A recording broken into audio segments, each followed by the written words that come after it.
5ই August স্বৈরাচার হাসিনা দেশ ছেড়ে পালালে ছাত্র জনতা মিলে ঐক্যবদ্ধ হন একটি বৈষম্যহীন বাংলাদেশ গড়বে। এই লক্ষ্যে একটি অন্তর্বর্তী সরকারকে রাষ্ট্রীয় ক্ষমতায় বসানো হয়। রাষ্ট্রীয় ক্ষমতায় বসে অন্তর্বর্তী সরকার কতটা বৈষম্য দূর করতে পেরেছে, নাকি তিনিও করছেন বৈষম্য? চলুন এক নজরে দেখে আসি অন্তর্বর্তী সরকারের বৈষম্যের একটি নমুনা। মুফতি ফয়জুল করিম, তিনি বাংলাদেশের অন্যতম বৃহৎ রাজনৈতিক দল ইসলামী আন্দোলন বাংলাদেশের সিনিয়র নায়েবে আমির।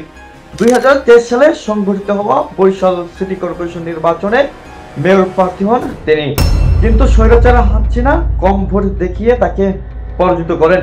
এমনকি কেন্দ্র পরিদর্শনে গেলে তার উপর হামলা চালায় হাসিনার সন্ত্রাসী সংগঠন আওয়ামী লীগের নেতাকর্মীরা।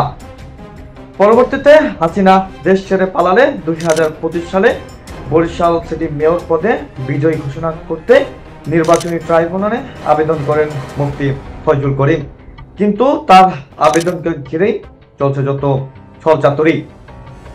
অথচ ঢাকা দক্ষিণ সিটি নির্বাচনে অংশ নেওয়া বিএনপি নেতা ইঞ্জিনিয়ার ইশরাক হোসেনকে মেয়র হিসেবে বিজয়ী ঘোষণা করেছেন আদালত।